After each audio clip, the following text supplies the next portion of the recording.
जय भीम, नमस्ते, आदाब, सत श्री अकाल साथियों। जय भीम, जोहार। साथियों, हम लोग काफ़ी दिनों से सुनते आते हैं, बचपन से ही सुन रहे हैं कि मोक्ष है, मोक्ष है, मोक्ष है। और पाली भाषा में देखा मोक्षं, मोक्ष प्राप्ति का मार्ग हमारे महानुभाव लोगों ने बतलाया है। मोक्ष किस चीज़ से निर्वाण पाना है, मोक्ष छुटकारा एक किस्म का ऐसे ही शब्द का अर्थ होगा। मोक्ष क्या होता है? निब्बाण पथ, निर्वाण पथ।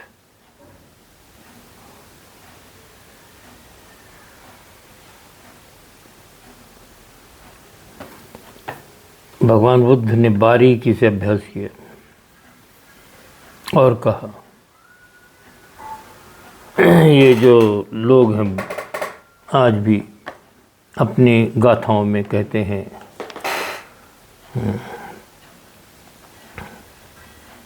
ये देह का जब वर्णन कभी होता है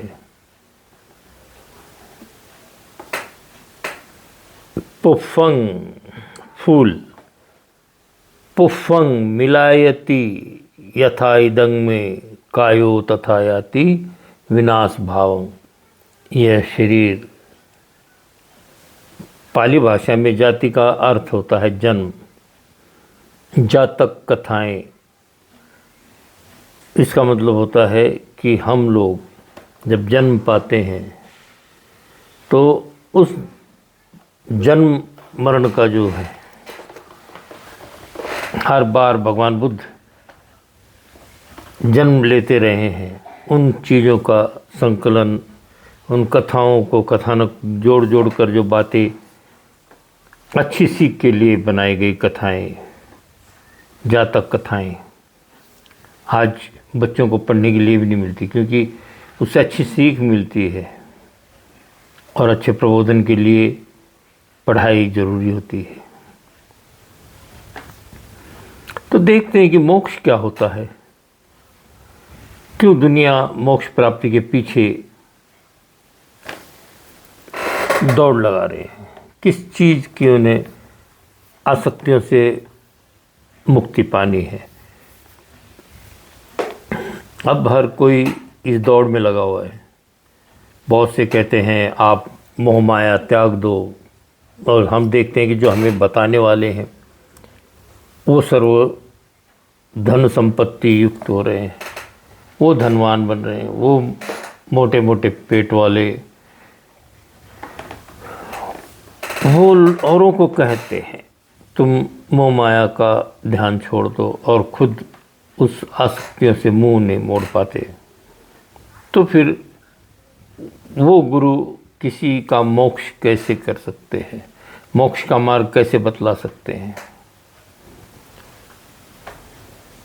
जन्म होता है तब उसकी जन्म कुंडली का पूरा पैसा घर वालों से निकाल लेते हैं उसकी जन्म पत्री बनाने के लिए। और जब इंसान मरता है तब भी उसको मुक्ति दिलाने के लिए गंगा घाट पर जगह जगह नए नए फंडे इस्तेमाल किए जाते हैं, पता नहीं कौन कौन सी विधियां पूरी की जाती हैं।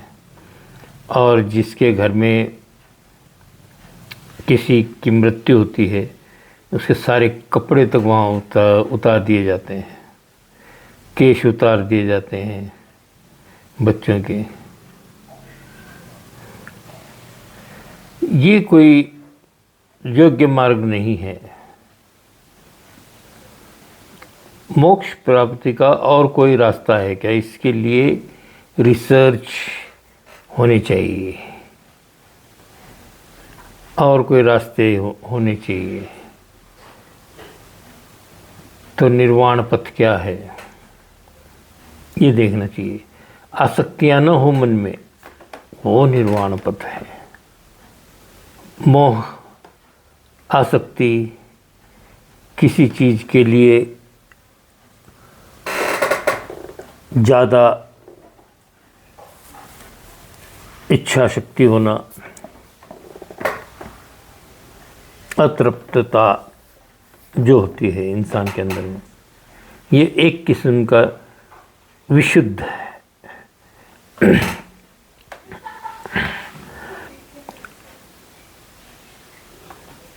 शुद्ध रास्ता नहीं है। क्लेश युक्ति, पीड़ा देना शरीर को, ये मुक्ति मार्ग नहीं हो सकता। अच्छा मार्ग तथागत का मार्ग है। भगवान बुद्ध ने मध्यम मार्ग का इसमें उल्लेख किया है कि न ज़्यादा शरीर को कष्ट दो, अपने रास्ते इस तरह बनाओ कि न खुद को तकलीफ़ हो, न अन्य लोगों को, किसी पशु पक्षी को, किसी भी जीवित व्यक्ति को, किसी भी प्रकृति के सृष्टि के अंदर की वस्तुओं को नुकसान पहुँचे।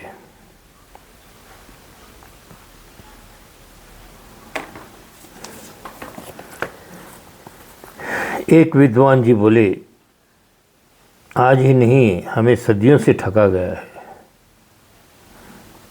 हमें हरदम मोक्ष के रास्ते से भटकाया गया है। हमसे हरदम पाप कर्म ही करवाए हैं।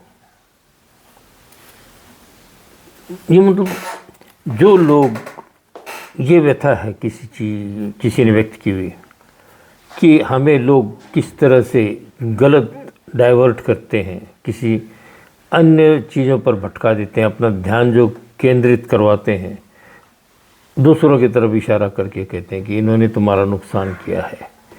तो ये सारी चीज़ें नहीं होनी चाहिए। समाज के अंदर में सबसे भाईचारा, प्रेम, सौहार्द, इनकी बातें होनी चाहिए, न कि आपस में बैर विरोध, नफ़रत, ये सारी बातें नहीं होनी चाहिए। तो हम सब अच्छी तरह से हेल्दी निर्वाण जो कहते हैं, अच्छी तरह से मोक्ष प्राप्ति कर सकते हैं। हम एक दूसरे की भलाई करें, भलाई में अपना जीवन व्यतीत करें। होता है, हम लोग जब अपने दिमाग से सोचेंगे और हमें किसी अन्य व्यक्ति के नॉलेज की ज़रूरत न हो, तो हम अपने निर्णय शुद्ध इसमें ले सकते हैं। अगर बेहोशी के मातहत लिया जाए निर्णय, वो फैसले गलत होते हैं।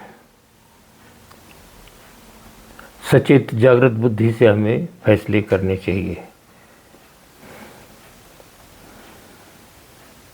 पाप कर्म करवा के, हरदम पाप कर्म करवा के पुण्य प्राप्ति का मार्ग बतलाने वाले जो लोग होते हैं, ये कोई अपनी वेदनाएं बता रहा है, मार्ग बतलाकर उससे हमारे पास का धन संपदा भी ले लेते हैं और हमसे ही पाप कर्म करवा के, जैसे कि बलि देना, मुर्गा मांगना, हत्याएं करना। लोग कहते हैं आज हम हमारी जो इच्छा पूरी हो गई, इसलिए कंदूरी के नाम पर महाराष्ट्र में जो चलन है कि बकरों की बलि दी जाती है, दशहरे के दिन बकरे काटे जाते हैं। अगर भगवान राम अगर वापसी में आए थे तो बेचारे मूक जानवरों की हत्याएं नहीं होनी चाहिए। काफ़ी चलन होते हैं कि उन जानवरों की बलि दी जाती है। ये सारी प्रैक्टिसेस रुकनी चाहिए, थमनी चाहिए। जीव हत्या किसी को भी मान्य नहीं है। ये सारे प्रकृति की निर्मित है। जब हम कुछ निर्माण नहीं कर सकते तो हमें उसका विनाश करने की भी अनुमति किसी ने नहीं दी है। हम अपने जीव के लालच के लिए जीव हत्याएं क्यों करें? जैन धर्म भी इन बातों का विरोध करता है, मानवता की बात सिखलाता है। कोई भी धर्म जब शायद बलि देने की कोई मान्यता नहीं है इन सब बातों में, लेकिन फिर भी हम ये सारी बातें किए जाते हैं। तो हम सब लोगों को इन सब बातों से बचकर चलना चाहिए। अगर कोई हमें गलत बातें सिखलाता भी है तो हमें ग्रहण करना नहीं करना, ये हमारी बुद्धि के तर्क पर हमें देखकर सोच समझ कर चलना चाहिए, क्योंकि हम विद्वानों के बच्चे हैं। क्योंकि भारत ही एक ऐसा देश है जहाँ बहुत बहुत बहुत नॉलेज है, और नॉलेज वाले लोग कभी गलतियाँ नहीं किया करते। अगर कोई करता है तो हम लोगों का दायित्व है कि सब उसको अच्छी तरह से समझा बुझा कर ले चले। कोई गलती कर दे तो उससे नफ़रत और तिरस्कार से नहीं होने वाली बातें उसको समझाकर वापस अच्छे रास्ते पर, मार्ग पर ले आना चाहिए। ये हमारी जिम्मेवारी है, हर एक नागरिक की जिम्मेवारी है। तो साथियों, लोग तरह तरह की बातें करते रहते हैं, हमें अच्छी सोच विचार लेकर चलना चाहिए। किसी से बैर न करें, भाईचारा, प्रेम, सौहार्द बना रहे, और सबके लिए हम मंगल कामना करते रहें। सबका मंगल हो, सब अच्छे रहें, स्वस्थ रहें, हेल्दी रहें। साधु साधु साधु।